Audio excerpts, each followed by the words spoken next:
This podcast is brought to you by Progressive Insurance. Do you ever find yourself playing the budgeting game?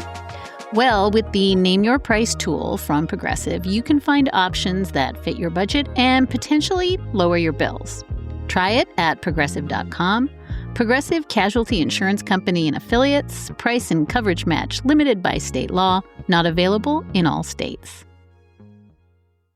In America, half of every dollar spent on brand medicines goes to entities who don't make them.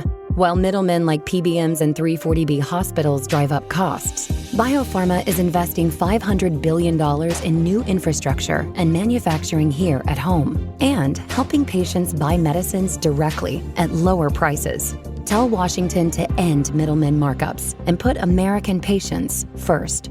Visit phrma.org/middlemen. I'm Dahlia Lithwick. This is Amicus, Slate's podcast about the courts, the law, and the Supreme Court. We need to think somehow bifocally about the Supreme Court, both as a rule of law bulwark and potential still at the moment, and also as a long-running structural problem in American democracy. Although some of the destruction of state capacity will be very hard to reverse, some of the attacks on basic norms that Trump has engaged in, actually, those norms might be more resilient.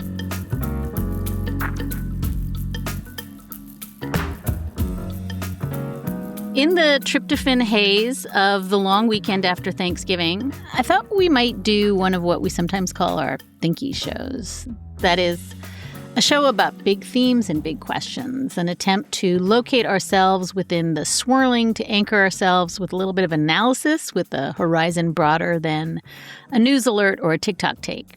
If you've been listening to this show for the last 10 months or maybe longer, you are well aware that our view is that we are sitting square in the middle of an authoritarian takeover, mostly copy-pasted from the Viktor Orban playbook, and that it's proceeding swiftly and alarmingly despite the fact that it comes in the shape of a clown car.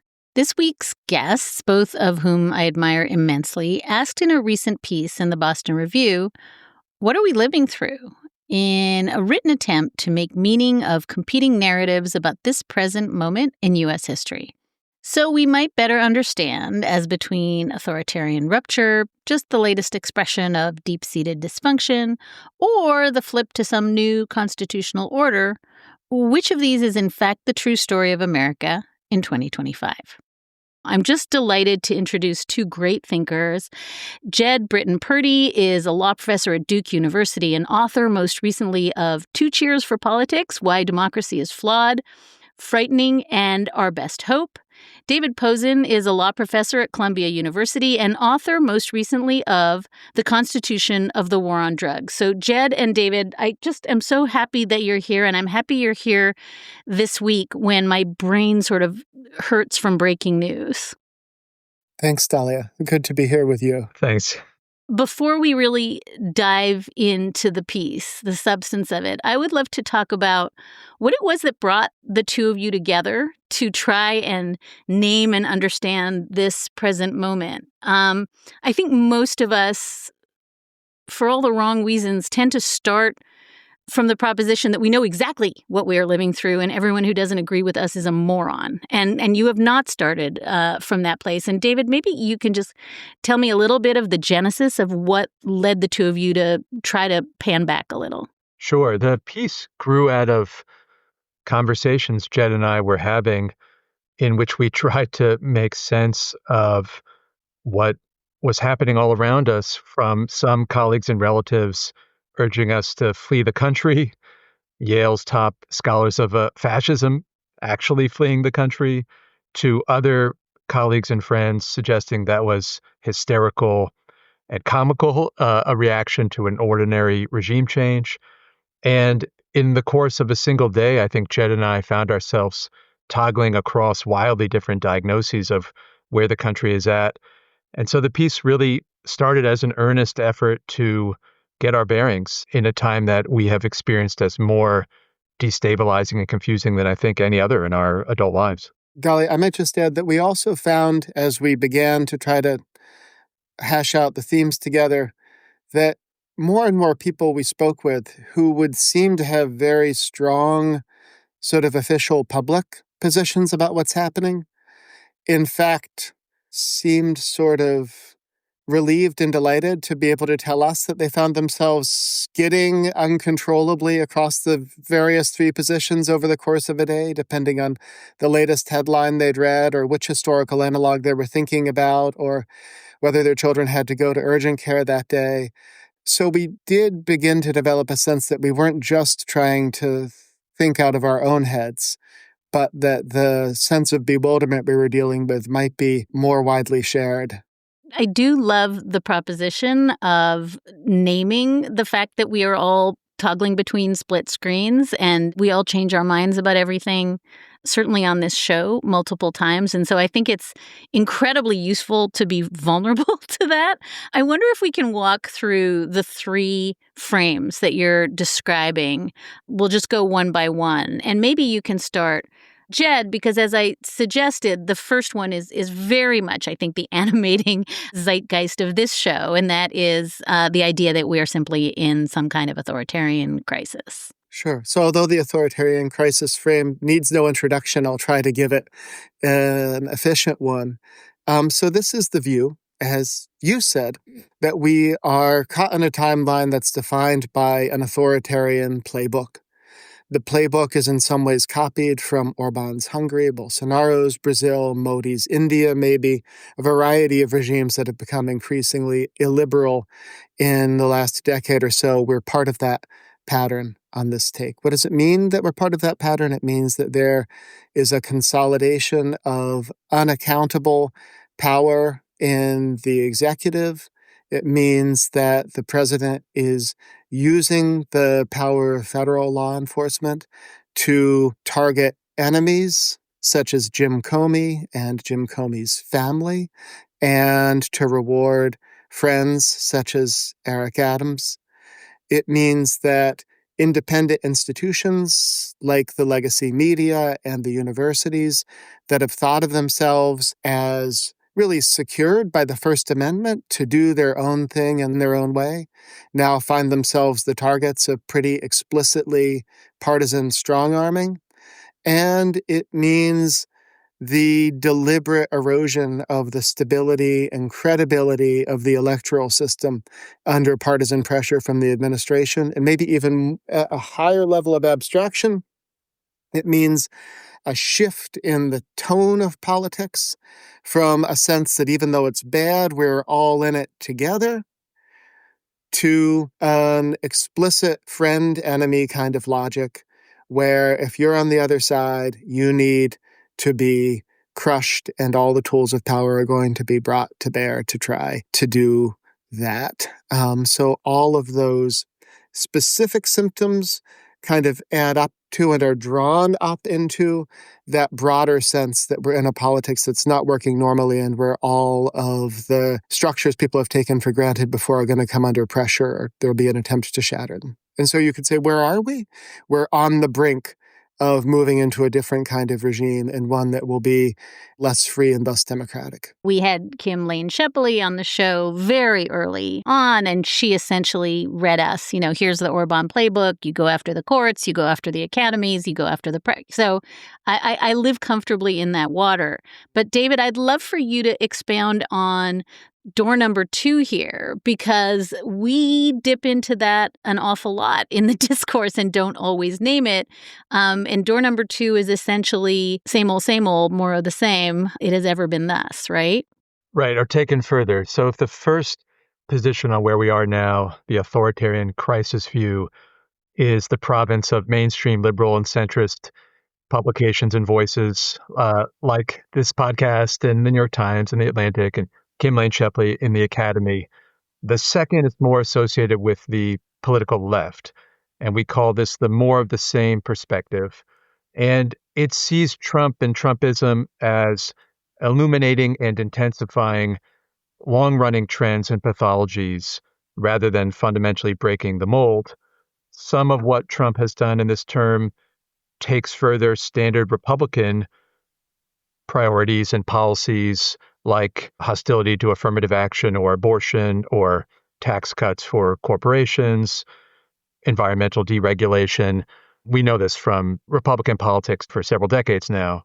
Other things that Trump is doing have a bipartisan pedigree: harsh immigration enforcement, expansion of the national security state, the consolidation of power in the executive branch, and particularly in the presidency. These are long-running trends that, again, Trump has taken further. And of course, his rhetoric is more vulgar and heated than prior presidents. But on this account, basically, Trump is best seen as a symptom rather than a cause of democratic decline and constitutional rot. And so if we're going to figure out how to move beyond Trumpism, we need to address these deep forces that have brought us to the brink rather than see Trump as a unique force in American politics that is more or less an external shock to the system. And David, maybe the way I always think of that is, when Dobbs came down, the guests who would come on this show and say there was never a right to abortion in America, right?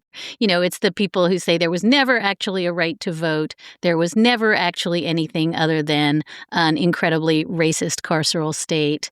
And to blame things on, this Roberts Court decision or that Roberts Court decision is to elide systemic inequality that Trump happens to be channeling and tapping into. But if Trump went away tomorrow, we would still be that country. That's the gist? Yeah, basically that a lot of the things Trump is accused of breaking were already broken. Trump seems to trample on due process rights of non-citizens and other groups. Well, immigrants in this country and racialized minority communities have not had their due process rights respected for many years. In fact, most Americans' policy preferences aren't reflected in government policies, and that's been true for many years. There's a whole literature on racial authoritarianism, and on this account, basically Trump has deepened and broadened the experience of that life under an authoritarian regime rather than innovated and introduced authoritarianism for the first time on our shores.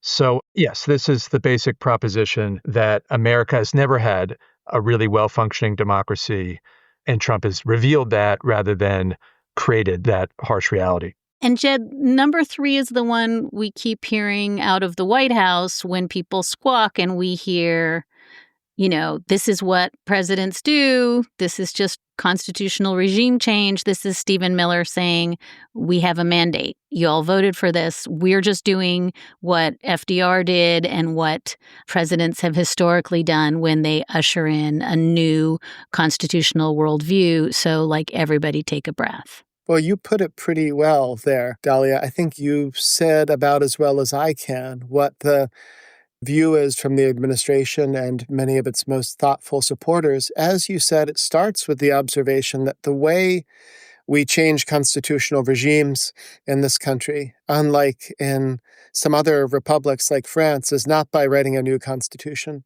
It's by transformation from within the same constitutional text and institutions that we have, usually under pressure from democratic political movements. So the New Deal changed the American order. The Civil Rights era changed the American order. It changed the relationship between the courts and the executive. They changed the relationship between the federal government and the states. They changed the status of and role of independent institutions like the media and the universities in a variety of ways. And when things change, it is alienating and even frightening to the people who are socialized into the prior regime and committed to its values. People called FDR a fascist. The Southern white resistors to the Civil Rights era claimed that the Constitution was being fundamentally betrayed, and they were right that it was being once again fundamentally transformed in the Civil Rights era in really key ways. And so we should ask ourselves whether that's what's happening after a campaign in which the president won both a decisive electoral college and a clear popular victory, if only with a plurality, and ran as a transformative candidate. Extremely clear that his campaign was about attacking the institutions and rejecting the arrangements of a multi-decade, semi-bipartisan previous regime and trying to take things in a very new direction. One important element of this, tell me if I'm wrong, is that in a country where you cannot amend the Constitution. Absolutely. We like to talk from the political left about popular constitutionalism, right? We like to talk about living constitutionalism. This is it. This is the same thing. It just happens to be coming from the Heritage Foundation, right? I mean, that would be the argument, is that nothing is bad that is happening here. This is how we get constitutional change. And Americans wanted, as David said, immigration policies to change, and they wanted a strong executive, and they want to be tough on crime. So there you go, right? There's nothing nefarious here. Maybe one point is worth making about what follows.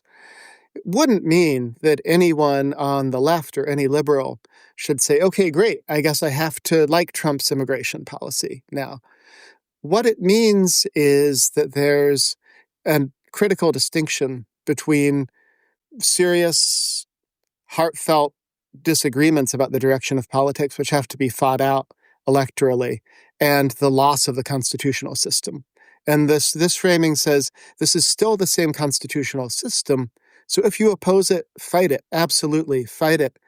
But don't say that we're losing the Constitution or ceasing to be a democratic constitutional republic. This is the ordinary, extraordinary politics of this republic. And we should fight in those terms. So when take a deep breath means take a deep breath in the constitutional crisis register and see this as a more familiar kind of landscape. More in a moment with Britton-Purdy and David Pozen. The warning signs are all around us. Record-breaking temperatures, extreme floods, wildfires, and other natural disasters. Animals like polar bears and whales vanishing before our eyes. And the Trump administration is making it worse, rolling back protections and sacrificing the planet that future generations will inherit, all for corporate profits. But when people come together, they can make an impact. Backed by 3 million supporters, NRDC, the Natural Resources Defense Council, leverages the full power of the law to challenge corporations or government agencies that would illegally destroy our environment. They won nearly 90% of lawsuits they filed against the first Trump administration. Now, as their caseload grows, they need your support. Help stop oil and gas drilling in pristine wilderness, protect endangered wildlife from extinction, and safeguard our planet's climate for future generations. Make your gift today. Donate and your gift will be matched 5 times at nrdc.org/amicus. As the air turns crisp and the holidays draw near, comfort becomes the best gift of all.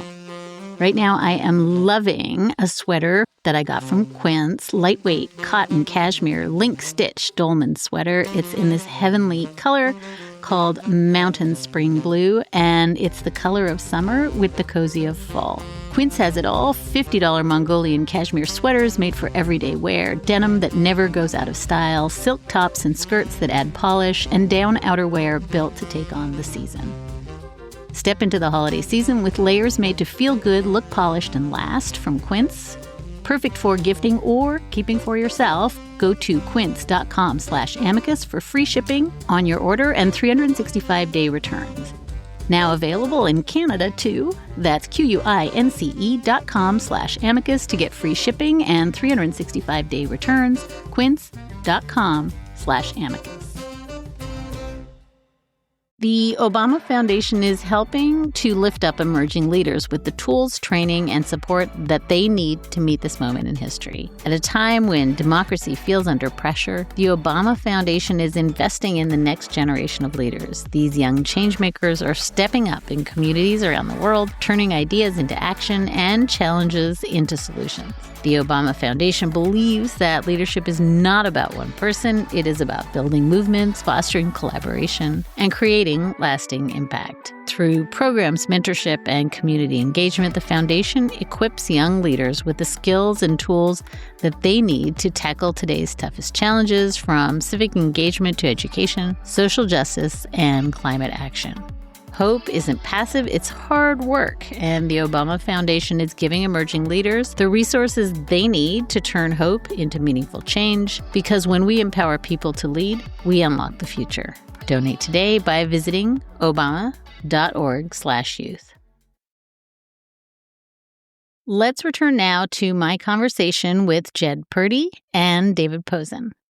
I guess I want to ask you, David. I think you note in the piece, and this is also extremely useful corrective for me, that none of these scripts are actually new scripts. These are not invented in 2025 on Inauguration Day. These are all scripts that have been in the making for some time. And I would love for you to give me kind of the cliff notes on how they came to be, and maybe more urgently, how your view of history really does lead you to kind of camp out in one of the three. Well, with regard to Trump specifically, the narratives go back to his first term, where some identified him as an authoritarian threat right from the outset, and the resistance movement at the time reflected that view. I think a lot of people also saw him as just standard republicanism taken to the hilt, and his signature achievement of his first term was the Tax Cut and Jobs Act that really was recognizable as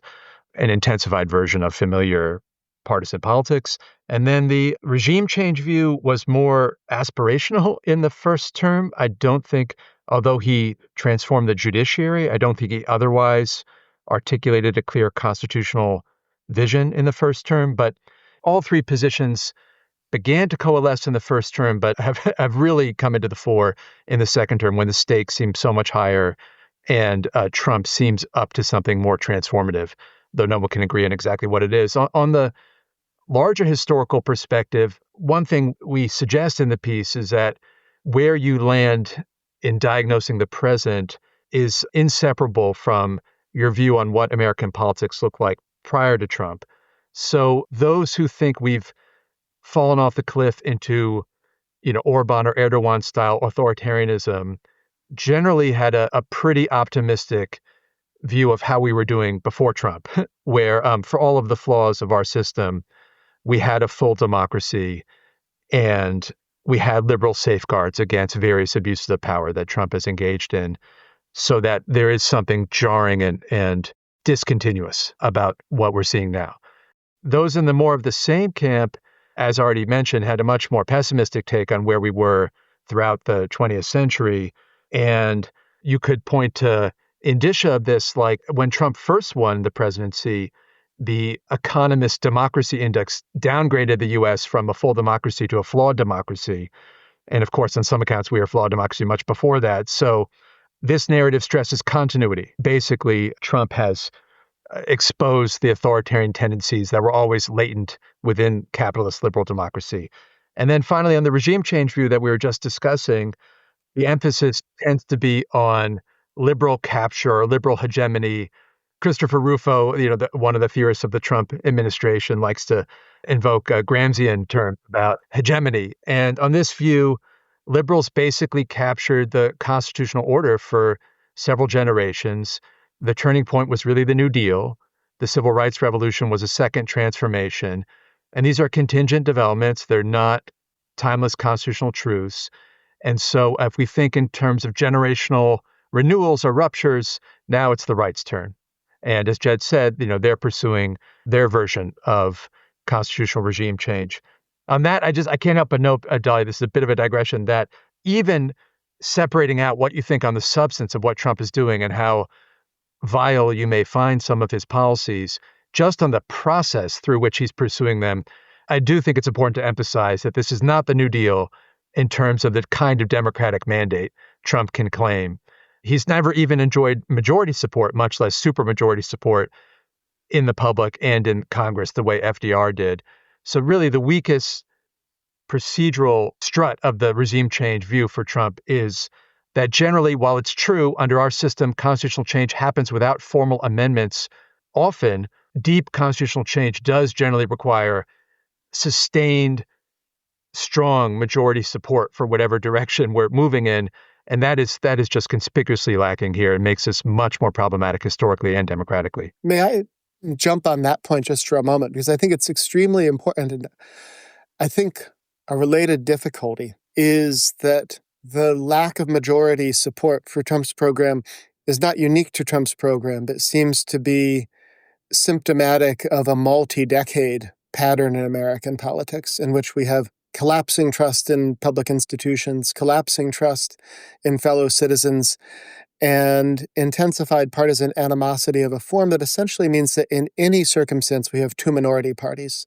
There's a real sense in which all governance has been minority governance for a while now, maybe since the early years of the first Obama administration, in the sense that it's been hard to rally sustained popular support, even though our system still produces majorities because that's what it's built to do. So in those circumstances, either we're a country incapable of having basic change, or we're a country that finds a modality of basic change that doesn't rely on the kinds of sweeping and sustained majorities that we had in the past. And neither one is a heartening conclusion.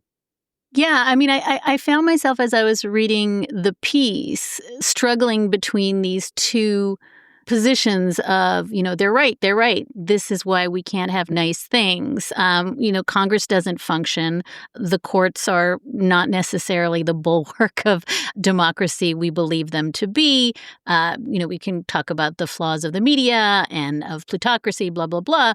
But what's interesting about the piece is, of course, Trump is gobbling up what's left of those. David, you made this point, at a really accelerated rate. So it's a little bit tricky to locate yourself in this conversation if you are starting from the proposition that there is no functioning Congress. It's not clear there is a functioning media, certainly not one that people trust. And so a lot of the stuff that is stipulated, broken, and came broken, he has broken with alacrity and in ways that might not come back. And so I think that's where it feels like the sort of like, oh, this is just regime change by another name, feels like it elides some of the sort of Ms. Pac-Man quality of just destroying what's left of democratic institutions.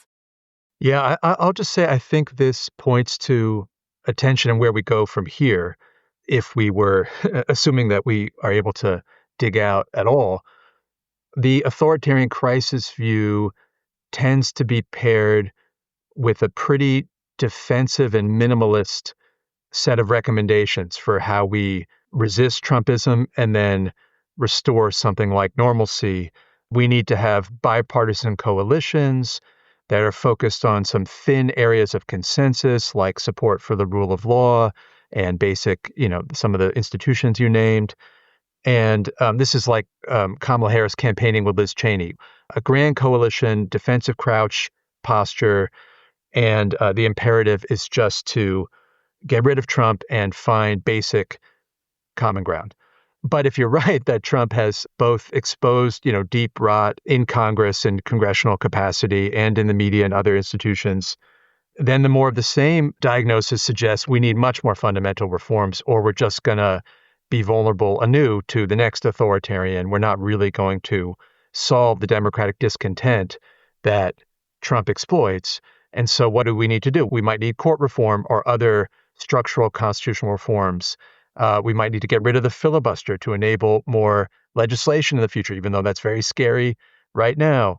And we need to address inequality and plutocracy and gerrymandering, so a much more ambitious agenda paired with a much bleaker reading of how we got here. But as Jed says, given the state of polarization and distrust in the country, it's very hard to see at the moment how we can get there. Although I think the more of the same camp has a powerful point in putting its finger on just how much needs to change to really prevent Trumpism from being an ever-present menace in the country. Jed? So without imagining that I know how to solve it, something we observe in the later part of the piece, which I think we can sort of expand on now, is that the three frames, which in the first Trump administration, I think were pretty mutually exclusive. People were really sort of in one or the other, and there were a lot of pot shots taken sidelong. Think of the sort of, if I can use names, the Ziblatt and Levitsky, How Democracies Die kind of school of thought versus Sam Moyn's pot shots, which were really the kind of exemplary more of the same in the New York Times kind of space in the first Trump administration. I think in this administration, there seems to be a lot of hybridization and adaptation going on between the first two camps. I think we both perceive that it's much more ordinary now to find people whose basic frame is authoritarian crisis to say yes, and it's also true that oligarchy isn't new and is a deep problem. It's also true that we need to think somehow bifocally about the Supreme Court, both as a rule of law bulwark in potential still at the moment, and also as a long-running structural problem in American democracy. And even if we're not sure how to put those two together, trying to hold the two thoughts at the same time is progress against trying to deflate or shoot down the other one. Conversely, I think a lot of people on the left who thought you could throw the liberal baby out with the oligarchic bathwater of pre-2016 America and not really lose anything have an intensely renewed appreciation that things like due process and the basic terms of the First Amendment are actually pretty important, and that there is a whole world after you lose those that is much worse than the hypocrisy and imperfection of pre-2016 America. I think there's a kind of convergence that's incipient now that, if nothing else, represents some real learning about the points that the competing sides have.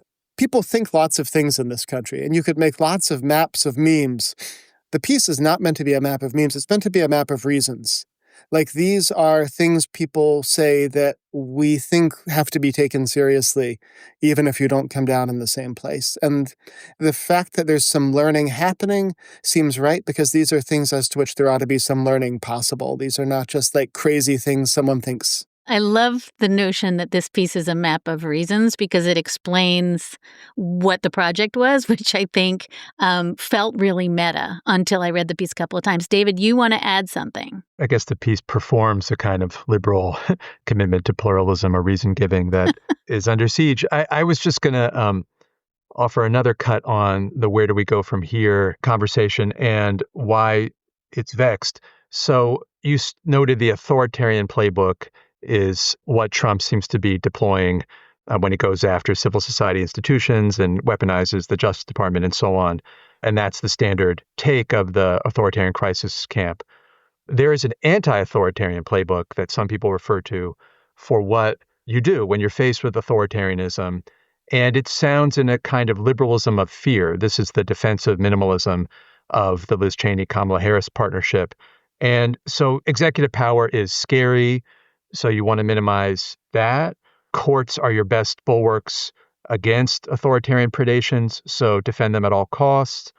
Checks and balances and veto points in the political process are great. The more, the better. And so all of this is designed to stop the worst abuses of authoritarianism, but by the same token, it minimizes the government's capacity to do good and pursue progressive reforms that might be needed to resist inequality and, get people reinvested in democracy again in a way that will, in the long term, resist authoritarianism. So Jed and I thought a lot about how the kind of anti-authoritarian playbook or praxis differs from standard progressive responses to our crises. And finding areas of overlap, I think, is an important project for people who are appalled by what's happening now. I can think of two where the standard anti-authoritarian playbook meets standard liberal progressive aspirations for, good government. And that would be rebuilding congressional capacity. I think both sides can agree we need a functioning Congress, or we're going to be vulnerable to presidential imperialism in the future, just as we are now. And both parties are to blame for letting congressional capacity wither, and that needs to be a priority. And a second area of overlap is something about the importance of collective action. American civil society institutions have in general done a very poor job, it seems to me, of collectivizing their response to Trump threats. Think of the universities, think of law firms, think of media organizations. Even though we have this famously wealthy and, diverse civil society, it's actually very poorly organized to do collective action at scale. And so I think figuring out how to make collective action less costly and more realistic for those civil society groups has also got to be a priority that both camps, more of the same and authoritarian crisis, can agree on. And I want to really point out, because I know there's going to be some grumpy listeners who say, oh my God, is the prescription here really like talk to each other better? But I think what you just said, David, is, it is beyond sort of piercing the all or nothing and the absolutism of these three different camps. It's actually building functional bridges. But what you just said raises, I think, another sort of thorny problem for me, which is, and you cite to it in the piece, and I just want you to unpack it, is the butter knife to a gunfight problem, right? Where, what we call the Merrick Garland problem of simply acting, civilly and with norms and saying we are going to, reinstantiate an independent Justice Department by doing things the old way clearly was not, I think, the answer. And so now, and I think the example you have used is we're in the gerrymandering wars, right? We're watching mutually assured destruction, which, if it goes as it's going, is going to either mean somebody disarms unilaterally and gives up, free and fair voting, or that we just gerrymander ourselves into oblivion. And I would just love your reflections on this question, because it does, I think, undergird so much of the piece. If we have crossed the threshold into there's no going back, because there is no longer an agreement on what the rule of law means. There is no longer a commitment to one person, one vote. There is no longer a commitment to, the basic norms of dignity or, to an independent Justice Department. That's not coming back. So the worst thing we could do is cede ground. And I know you've really grappled with this, and I'd love to hear your thoughts on both. Am I descriptively wrong that that's a problem? And also, and this is just, my own anxiety, but how will we know that we have unilaterally disarmed and there's no coming back? I'll say a few things. One, I'm not sure that the American public has given up on some of the basic rule of law or democratic norms that you note. In the piece, we comment on how some of Trump's most flagrantly authoritarian tactics, like threatening to deport people without a hearing, some of what ICE is doing, masked and, unbadged, and threatening to defy judicial rulings, are very unpopular, actually, if public polling is to be believed. So that may be a hopeful sign that, in fact, although some of the destruction of state capacity will be very hard to reverse, some of the attacks on basic norms that Trump has engaged in, actually, those norms might be more resilient. But on the big question, what do you do when the other side is playing dirty and trampling on established legal and moral principles? I've written about this in the past under the rubric of asymmetric constitutional hardball. I think this is a wicked problem for the Democratic Party and for liberals in general. It's not satisfying, but I'll just say I do think that there's a structural disadvantage that parties who want to rebuild institutions have against a wrecking ball like Trump. And it's dangerous to play tit-for-tat games that could easily lead to escalation. So I generally think that the best case for Democrats playing hardball themselves is when it's in the service of what I've called anti-hardball.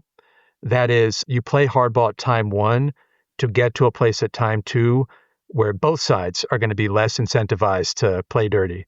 And so with gerrymandering, that looks like maybe if Democrats control Congress and the presidency in 2029, you do away with the filibuster in part to push through anti-gerrymandering reforms like bipartisan redistricting commissions that are broadly popular, but it seems like there's no way to get there within the structure of our political duopoly. So, you're playing hardball, you're getting rid of the filibuster, that's a bold move, but you're doing it to get the country to a place where the less hardball will be necessary. So I think just in general terms, that's probably how I would think about it if I were, a Democratic politician, though I know that that's not fully satisfying. And then finally, I'll just say, going back to FDR and the New Deal, this is why it's important to keep in mind the legitimacy of constitutional change in the absence of a formal amendment and the need sometimes to do very disruptive and to political opponents very upsetting things to move the country forward, as we saw in the New Deal. There, I think, ideally, you would have deep majority support for whatever change is happening, and you would be transparent in the way you pursue it, and you would do it with respect for the other side. But there's no escaping the reality that both sides want to pursue transformative reforms that might involve some norm breaking to get there. So just to point out that Trump has shattered, expectations doesn't really answer the question. It's striking that Mondani, the new, mayor-elect of New York City, also cites FDR as his favorite president, as do various people in the Trump coalition. So there's an appetite on both sides for playing hardball. I think it's important that it be done with an eye to getting beyond hardball and in a way that respects majority Democratic preferences. We're going to take a short break. Today's show is brought to you by Vanguard. For all the financial advisors out there, let's talk bonds for a minute. Capturing value in fixed income is not always easy, but Vanguard bonds are institutional quality, which means top-grade products across the board. Vanguard sets the standard for what dependable investing should look like. Vanguard's lineup includes over 80 bond funds that are actively managed by a 200-person global team of sector specialists, analysts, and traders. Their long-standing establishment and scale allows them to invest across all kinds of sectors, maturities, and geographies, which means they can spot and act on opportunities that others might miss. So if you're looking to give your clients consistent results year in and year out, go see the record for yourself at vanguard.com/audio. That's vanguard.com/audio. All investing is subject to risk. Vanguard Marketing Corporation, distributor. Courage is the new currency in this country. I'm Skye Perryman, President and CEO of Democracy Forward, where our team of lawyers is fighting in court every day for you, for your rights, and for our democracy. The Trump-Vance administration wants us to be exhausted and divided, but when people come together and speak out, courage becomes contagious, and that is how change happens. We've already won cases to defend people and communities, all free of charge. But ahead of 2026, we need you beside us. Join the movement at democracyforward.org. When you give to a nonprofit, how do you measure the actual impact on people's lives? GiveWell has spent 18 years researching global health and poverty alleviation and only directs funding to the highest impact opportunities they've found. Over 150,000 donors have already trusted GiveWell to direct more than $2.5 billion. Rigorous evidence suggests that these donations will save over 300,000 lives and improve the lives of millions more. You can find all of their research and recommendations on their site for free. And thanks to the donors who chose to sponsor their research, GiveWell doesn't take a cut from your tax-deductible donation to their recommended funds. If this is your first gift through GiveWell, you can have your donation matched up to $100 before the end of the year or as long as matching funds last. To claim your match, go to givewell.org and pick podcast and enter Amicus at checkout. Make sure they know that you heard about GiveWell from Amicus to get your donation matched. Again, that's givewell.org, code Amicus to donate or find out more. And we are back with David Pozen and Britton-Purdy. We've had so many people on this show doing versions of popular constitutionalism, right? Kate Shaw telling us, look, when people hold up signs that say no kings, they are embodying the Federalist Papers. They may not, have the scholarship necessarily, but people understand what parts of the Constitution they want to fight for. We had Rob Bonta, California Attorney General, essentially saying the same things. Like the crowds will fight for constitutional ideas that they value. And this is not unthinkable that they are doing that and organizing around that. Your conclusion really is, it's not that we disagree on facts, but that we disagree on scripts. And I'm not sure this is not a media criticism piece, and I don't think you're trying to solve for that. But I did find myself wondering from the get-go whether part of this project was to sort of name the three different scripts, the three different lenses, or to point out in a much more meta way that we live in such closed epistemic systems that we are living in three separate realities. And put aside the prescription, David, that, we're going to have to talk through those. I wonder how sanguine you are about the possibility that we can claw our way back, not from the constitutional or democratic crisis you're describing, but from the epistemic crisis that embodies the whole piece. I'll just say that although the internet changed everything is such a cliche now that people feel that to show that they have interesting thoughts, they need to talk it down and get away from it rather than run to it. It is true, actually, and the thing we need to understand, but in a sense won't entirely understand until we live through it, is in what respects that's true and what constraints and affordances it imposes on us, which is all to say, Dahlia, that I do have this worry. I think it is not at all evident that we can get ourselves out of our epistemic fragmentation. And I think it's not at all clear that when a political community basically learns how to imagine itself, how to see itself through a series of fragmented for-profit platforms whose motive structurally is not to get you civically useful, actionable information, but to hold your attention and to trigger the kinds of emotional responses that hold your attention, that it can expect to generate the kind of overlapping commonality that in a lot of the 20th century was assumed to be a given feature of modern democratic life, and in fact may have just been a side effect of a certain set of technological affordances. One way of thinking about it that's slightly more hopeful is we're not going to have any form of democratic accountability, like it or not, that doesn't run through ongoing, activated, substantially online kind of feedback. That's just happening now. I'm not temperamentally especially at home with it. I used to be on the internet a lot. Now I'm not at all because it was driving me crazy. But that's what it looks like. So I don't think that situation per se precludes the possibility of some sort of merger between people who think that basic forms of political liberty and orderliness and the rule of law are important, and people who think that egalitarianism, affordability, responsiveness to the crises of ordinary life, the sort of anti-oligarchy version of politics, is what needs to be front and center. I don't think it's true in principle that a fragmented media ecosystem can't be a vehicle for people to converge around a majority program that's both anti-oligarchic and constitutional liberty protecting. And actually under any, last thing I'll say, I think under any media regime, there would be an opportunity in principle right now for political entrepreneurs to take advantage of the gap between our fiercely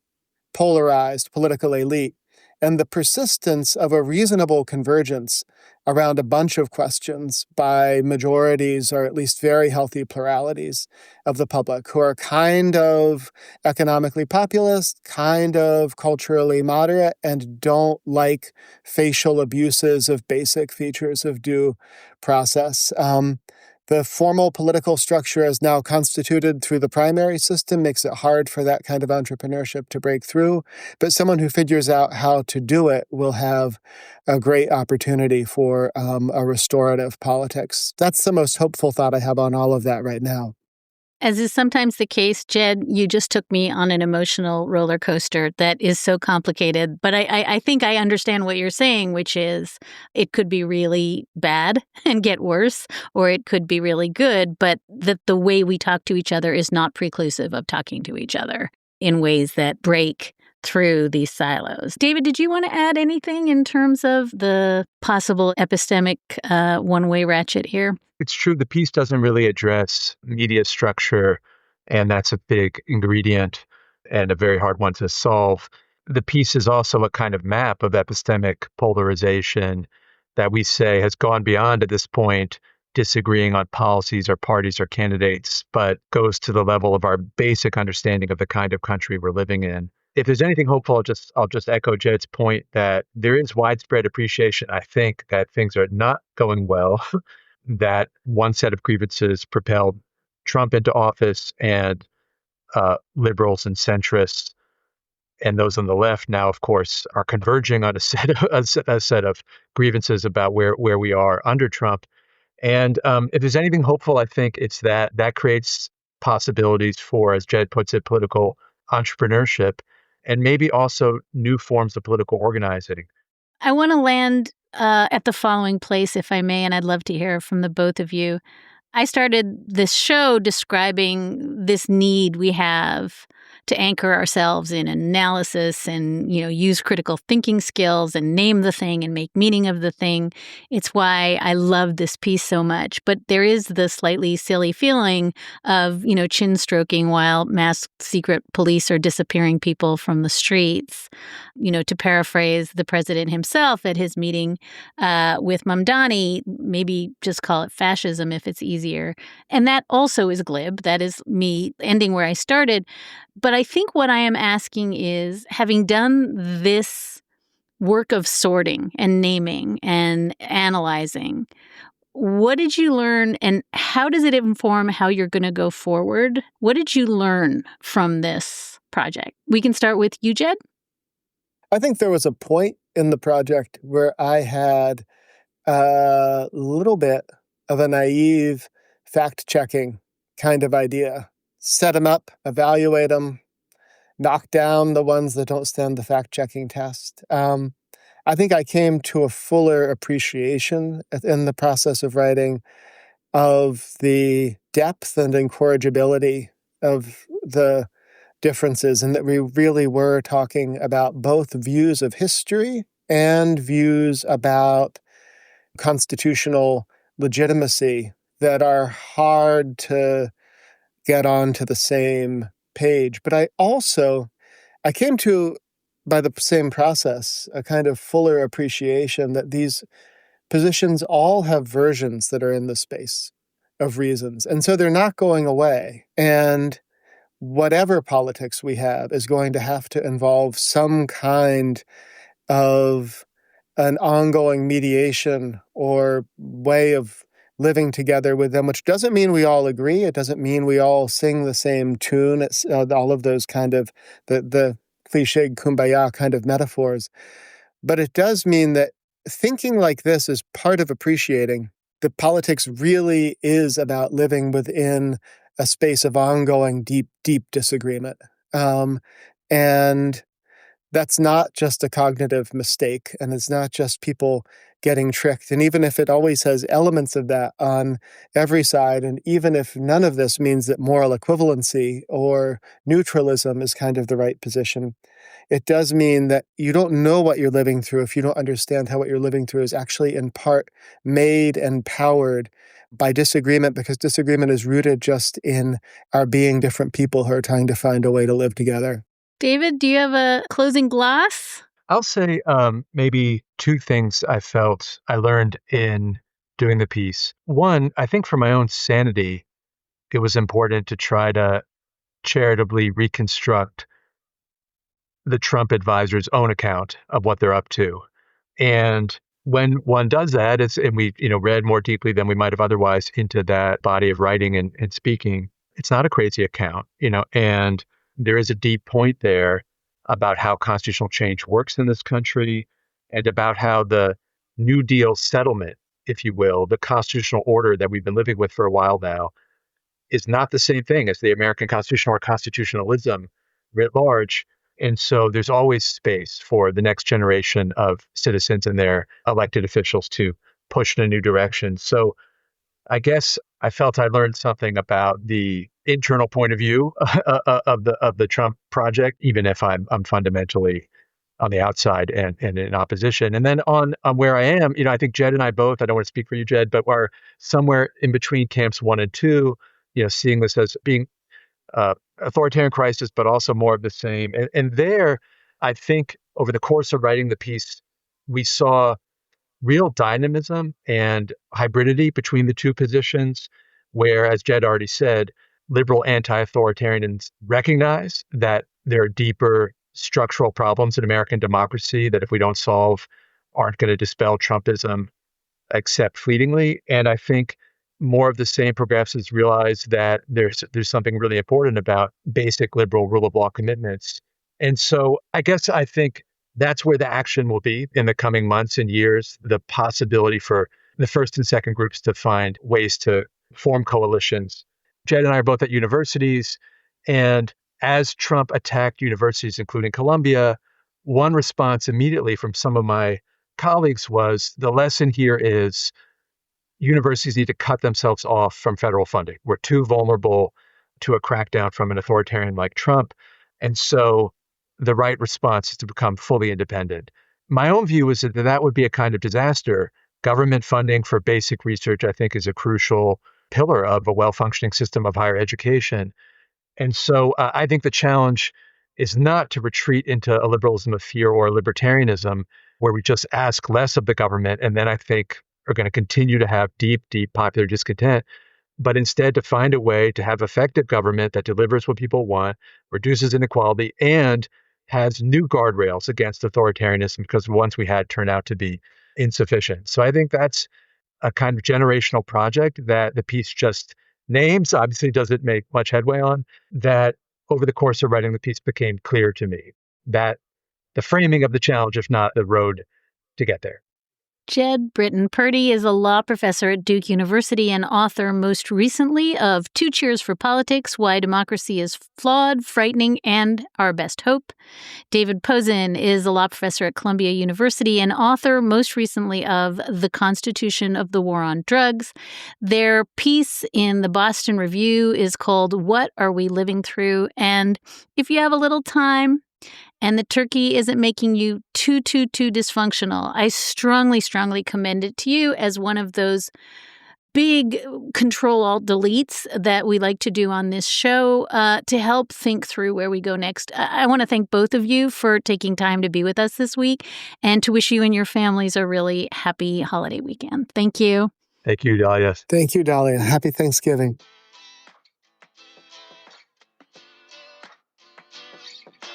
That's all for this episode. Thank you so much for listening, and thank you so much for your letters and questions. Keep them coming. We are reachable by email at amicus@slate.com.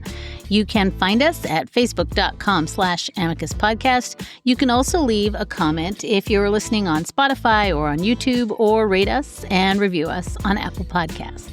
On today's Amicus Plus bonus episode, the court that Leonard built, the Roberts majority, and the Federalist Society's apparent fall from favor with Donald Trump. Judicial dark money forensic analyst Lisa Graves makes her debut in the Amicus Plus VIP room. You do not want to miss her explanation of what is going on in the conservative legal movement right now and how it is smooshing all over American democracy.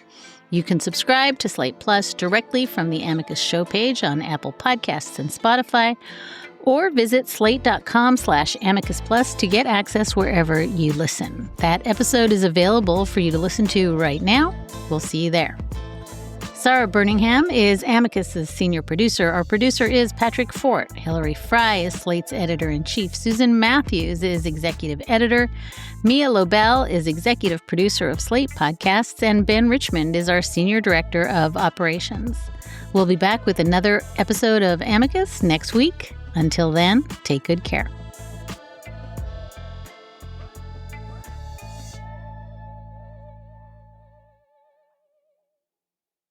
Rinse takes your laundry and hand-delivers it to your door, expertly cleaned and folded, so you could take the time once spent folding and sorting and waiting to finally pursue a whole new version of you. Like Tea Time You. Or this Tea Time You. Or even this Tea Time You. So did you hear about Dave? Or even Tea Time You. So update on Dave. It's up to you. We'll take the laundry. Rinse. It's time to be great. Hey, Ryan Reynolds here. Wishing you a very happy half-off holiday, because right now Mint Mobile is offering you the gift of 50% off unlimited. To be clear, that's half price, not half the service. Like, Mint is still premium unlimited wireless for a great price. So that means a half day, yeah? Give it a try at mintmobile.com/switch. Upfront payment of $45 for 3-month plan, equivalent to $15 per month required. New customer offer for first 3 months only. Speed slow after 35 gigabytes if network's busy. Taxes and fees extra. See mintmobile.com.